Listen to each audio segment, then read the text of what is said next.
Okay, let's walk you through the setup of the Camper 4 tent. So this is the bag it comes in. It can be divided up between 3 or 4 people in your tent group and taken in packs separately, like I explained in the packing video.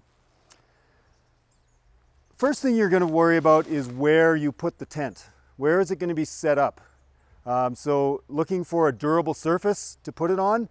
In our case, we'll be able to set it up on the tent pads provided at the backcountry campsite that you're going to on your trip. If you don't have a campground, then setting it up on dirt or something durable like grass is better than putting it up on plants and flowers, that kind of thing. So let's open this up and see what we got. First of all, when you're putting up the tent, we need to think about wind-proofing your whole tent setup. If you just throw your tent bag down on the ground, if it's a windy day, that bag will disappear. So you want to either stuff it in a pocket, give it to a friend, or put something heavy on top of it. In my case, I'm going to put a Highland cow on top, heavy enough I think, should keep it there. So again, we have 3 parts to the tent. We have the tent poles that come in a bag.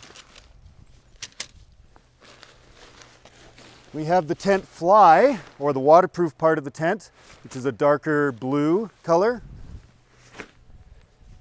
And then we have the gray and white part, which is the tent body. So let's take the tent body and unfurl it into the space that we're going to be setting up the tent.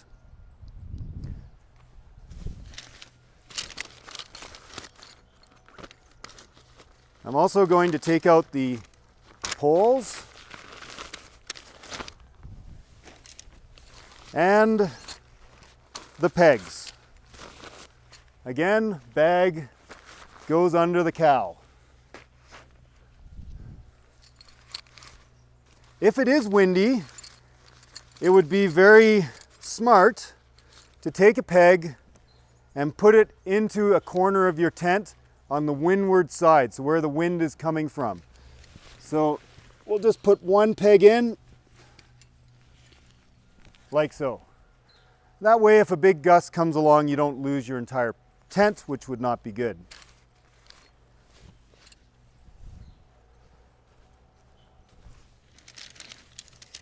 So in the case of the Camper 4, there are 2 poles, so we can take them apart. And you'll notice that they are connected together with shock cord, which is essentially a bungee cord. Do not let them snap together. So just let them come together naturally. If you snap them together, they can break. Okay, so now we're going to get into installing the poles into the tent body. One thing to really bear in mind when erecting a tent is to not force the poles. Otherwise they can break. They're a soft aluminum. So if it feels like it's getting too tough, it's probably wrong. On the end of each pole there is a little ferrule, and on each corner of the tent there are some small eyelets. You're going to put the ferrule into the eyelet. Doesn't matter which one. The one on the outside will be slightly easier and less tension. And we'll go around to the other side and we'll tension the pole like so, and then put it into the eyelet on the other side. This can flop down and you go to your second pole. And you repeat the process. Ferrule into the eyelet and tension the pole into an arch and into the other eyelet. So now you have both your poles in, you're going to move to clipping the tent body to the pole with these little plastic clips. And all they do is clip onto the pole like so. And you follow the seam up and you continue clipping as you go. Once you get to the middle, you're going to want to take the second pole and bring it up, like so, and clip the top, which is a double clip, into the other pole. We then continue down the other side of the pole, all the way to the bottom. So all the clips are done on one. And then we'll go to the second pole and complete the same operation, clipping the clips into place, and then down the back side. So now you have a tent that has the breathable inside body and the poles to give it structure. We need to make it waterproof as well, so let's put on the fly. This tent has two doors, one on one side, one on the other, so it actually doesn't matter which way around you put the fly, because there are two doors on the fly as well. We're going to put it over the top.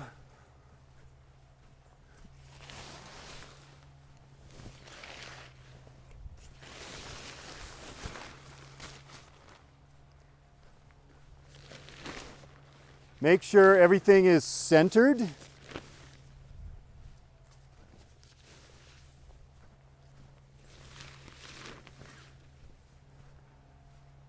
And now you'll notice that on each corner of your fly, there is also a matching eyelet for what you have on the corner of the tent body. So you're going to put this eyelet into the bottom of the pole, like so. And then go to the other side.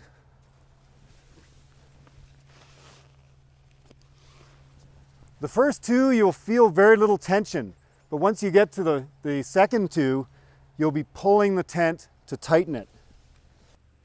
So you may find you need more tension on the fly, and it can be provided with this ladder lock system here. So you can just pull down and tension it. You can move to all four corners and do the same thing, like so. So at this point we have a waterproof tent, but we now need to peg it out to make sure it's going to stay where you want it to stay and keep the fly from touching the tent body. So one of the main reasons we want to peg the tent out is to avoid the fly touching the inner tent, because if it does touch, then you get wicking of water between the fly and the inside tent, and then it drips down onto the occupants on the inside. So we want to avoid that. As the nylon or polyester of the fly gets wet, it can actually stretch. And so you may need to retension your tent throughout the evening or later on in the morning as it rains and that kind of thing. Okay, so pegs. So pegs come in many different types.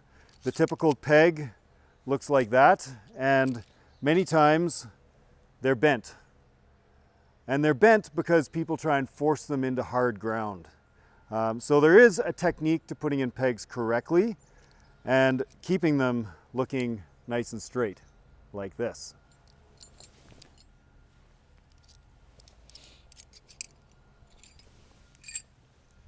So we're going to start at a corner,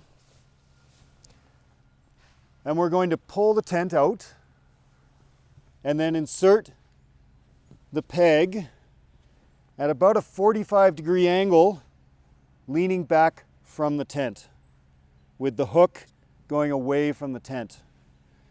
And then we're going to start pushing it in. If you find you're having some trouble getting it in with your hand, you can apply nice, steady, slow pressure with your foot, like so. If you're still finding issues getting it into the ground, if the peg is in a reasonable distance and the ground is hard, that's okay, as long as the tent itself is pulling on the bottom of the peg. So avoiding this setup here, pulling on the top of the peg, because then you get leverage and the peg comes out. You can also find a friendly persuader also known as a rock. And the rock can be used to just gently tap that peg into place. Let's move on to pegging out the vestibule of the tent, which is the front porch area of your structure. So we're going to pull this out. And again, throw the peg in on that angle, force it into place. From there, we want to pull the next side of the tent out, tension it, 45-degree angle, peg in. And we're going to go around and do all 4 corners.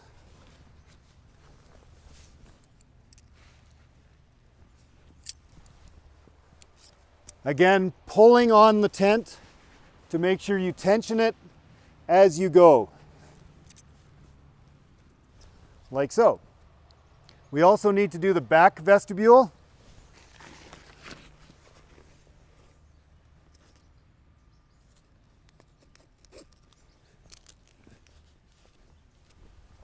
Like so. You'll also notice that there are loops on the side of the tent. These are really important for keeping that fly away from the tent body. So we can put this in here and force that in, like so. And again on the other side.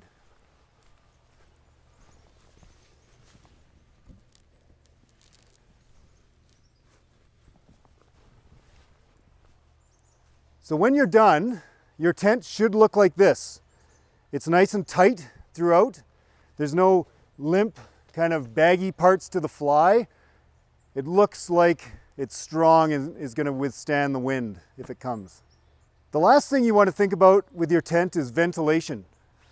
If you have this thing all zipped up throughout the night and 4 people breathing, it's going to get muggy on the inside. So, you'll notice that there are doors on either side, and in these doors there is mesh, so that's reasonably breathable. If you need more breathability and you don't have to worry about bugs because you're later on in the summer or into the fall, you can keep the door somewhat open to give yourself more breathability. You will, though, want to close your door on your fly. Otherwise, you're going to get rain hitting the actual tent body, which you want to avoid. Over here on the sides, you'll notice that there are ventilation slats.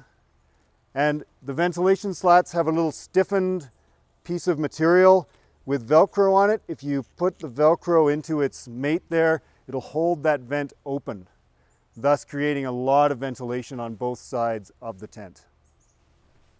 Taking the tent down is essentially retracing your steps from the setup. The only difference might come about if it's raining at the time of taking it down or if the tent is wet from rain overnight, in which case you'll have to give the fly a good shake before you put it into your backpack.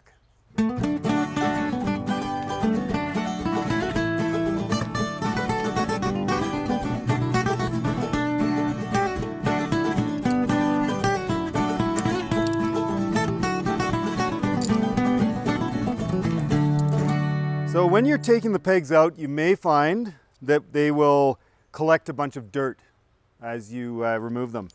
So do take the time to clean those pegs off so that they do not go back into the bag covered in mud or dirt, like so.